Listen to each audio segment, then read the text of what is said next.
As we talk about values is something that if we were to, looking at the symbolism here, the behaviors are like a beach ball on top of the water. The values are underneath the water's surface. They're not as observable. However, they greatly impact our behavior.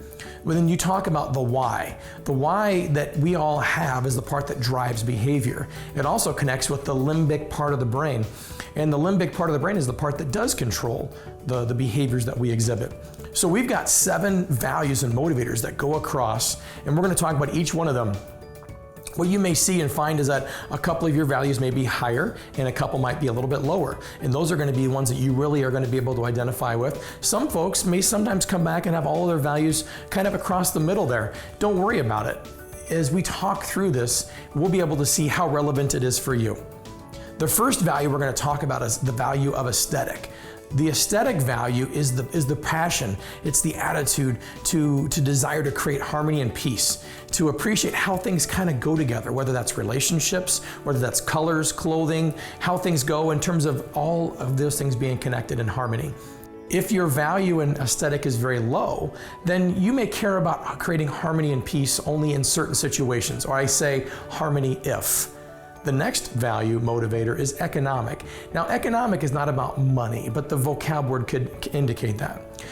Economic is really 3 things. First, it's return on investment. So you may say to yourself, I'll do it if I can get a return, or I will engage in this because I see how it's going to benefit. It's also the competitive piece. People that score very high in the economic are competitive with just about everything. And it's also incentive. So if there's some sort of a carrot or an incentive out there, then it can be something that really truly does drive you. If economic is very low for you, then you care about those 3 things only in certain situations. There are very, very successful and competitive people who have low economic. It's just they're competitive in certain situations. The next motivator is individualistic. This is the drive and the passion to be unique and to do things in a way that nobody else would really truly think about doing it. You might say to yourself, I love the opportunity to have my own way of going about and doing it. And that, if you have high individualistic, is something that you like to do not only in certain situations, but probably almost always. You also appreciate being recognized for being different and unique. If your individualistic score is very low, then I kind of call it the Burger King philosophy. In other words, it's that have it your way, or I only care about doing it unique in certain situations. The next value is political. Now, this is not about politics. It is the passion or the drive to have the opportunity to be in charge, to take charge of situations. So the economic is I'm competitive. Political is I'm competitive for the team to win. So economic is I win. Political is we win. There is a strong drive among those who have high political, maybe to be a class president or to take ownership on and maybe be a captain of a team. If political's low, it just indicates that you could take charge or are driven to in certain situations if maybe someone else isn't, or only in certain cases. The next motivator is altruism. The altruist is that passion or drive to help people and believe that people will get better if you just help them long enough. Altruists have a natural desire to help people in just about any situation and continue to give and give even when maybe their efforts aren't being reciprocated or actually showing any types of signs of improvement. If your altruism is low, it doesn't mean that you don't want to help. It just means that you'll help in certain cases. So it's the I help if factor. If your next motivator, regulatory, that's the drive to establish, create order, a belief about the way life is. If it's very high, then there's a strong drive to do things in a certain way and to create processes so that we avoid making mistakes. If your regulatory is low, it just indicates that you may take the shortest path to get the result, and you'll create order and rule only in certain situations. The last one is theoretical. The theoretical motivator is something that is a drive or a passion to learn for the sake of learning. There's a lot of desire there to say, man, just learning new things is incredibly fulfilling.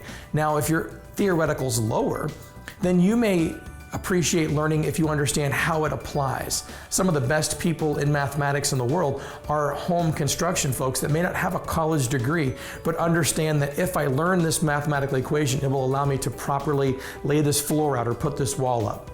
Hopefully this has been able to give you some ideas as to what those motivators can mean for you. Do they change much over the course of your life? Absolutely. We all have opportunities to feel engaged at certain parts in our lives where we go, you know what? A lot of times people later in their career will say, when I was younger, I definitely was very competitive. But as I've gotten older, some of those things maybe have gone by the wayside. So don't get too upset or too worried if your values and motivators are different than somebody else's. There isn't a right or a wrong. In fact, this is something that can help you chart your course as you look at a life's work or life's profession. So what I challenge you to do is look at your top 1 or 2 motivators, figure out how those exhibit themselves or how you can relate to those on a day-to-day basis, and then start looking at maybe jobs or look at studies that would feed those motivators. Because I talk about high motivators as things that we like to run towards, and our low motivators are things that we may tend to run away from. So now that you've had the opportunity to self-analyze your values and what drives your behavior, let's make sure that you are able to complete a sentence. And so my challenge for you, and this is the challenge, to look at your top 1 or 2 values, and here's the sentence. I'm very passionate about opportunities where I get to, fill in the blank.